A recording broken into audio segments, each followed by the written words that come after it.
Nous sommes aujourd'hui à Aix-en-Provence, à la bibliothèque Méjeanne, pour l'Open Bidouille Camp. C'est un mélange de bricoleurs, de geeks, de scientifiques, bref, ce qu'on appelle des makers. Ils sont là pour vulgariser la science auprès du jeune public, mais aussi de gens comme nous. On va aller faire un petit tour.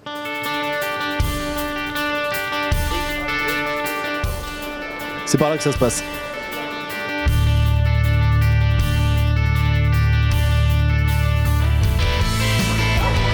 C'est de la magie.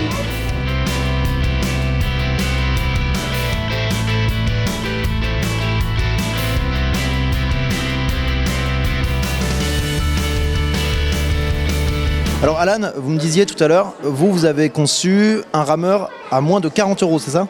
Oui, donc c'est pas moi-même qui a créé les plans, c'est un monsieur qui est un coach de haut niveau à l'international pour la Fédération d'aviron. Il se disait, tout le monde a quelque part une ancienne roue de vélo, une chaîne, guidon, quelques bouts de bois. Et avec ça, il a réfléchi, c'est un ingénieur, donc il a réfléchi pour créer un plan. Il appelle ça le Open Ergo. Alors là, cet appareil, il a les mêmes qualités qu'un appareil pro, entre guillemets?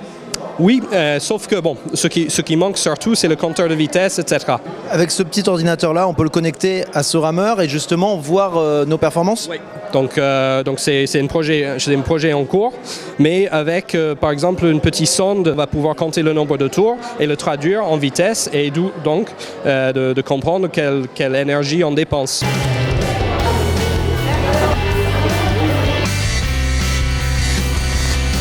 Ici, là, on sait, il y a pas mal de groupes d'enfants, c'est aussi quelque chose de très ludique.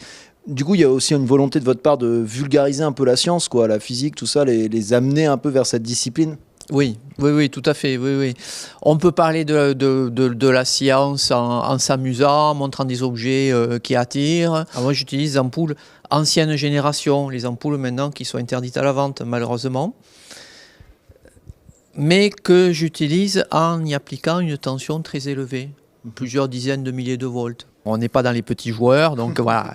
Et là, l'ampoule se comporte, le filament se comporte comme une antenne. On prend des petites décharges quand même quand on met le doigt dessus. C'est lui. Ah d'accord. Ouais. Et là, il est vraiment pas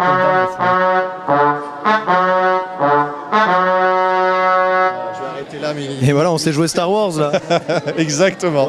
On pourrait faire du Mozart même carrément là-dessus. Ah oui, on peut faire plusieurs types de musique parce qu'on a un piano en fait avec une gamme et demie. Et ça, ce type d'accessoires ludiques, c'est génial pour vulgariser la science auprès des plus jeunes. Exactement, c'est ce qu'on fait notamment dans le cadre de nos animations périscolaires pour un petit peu financer notre activité. On leur enseigne l'initiation au code et on leur enseigne également des petites notions d'électronique, notamment avec des boucles, les interrupteurs, des petits variateurs. Et le choix du fruit ou du légume, c'est arbitraire. Je veux dire, c'est pas parce que l'un est plus petit que l'autre qu'il va faire une note plus aiguë ou c'est quand personnellement, je trouve que la courgette jaune fait un ré particulièrement beau. D'accord, ok. Voilà, ça j'apprécie. Et après, on peut faire des choses un petit peu plus évoluées, comme par exemple ce pistolet laser.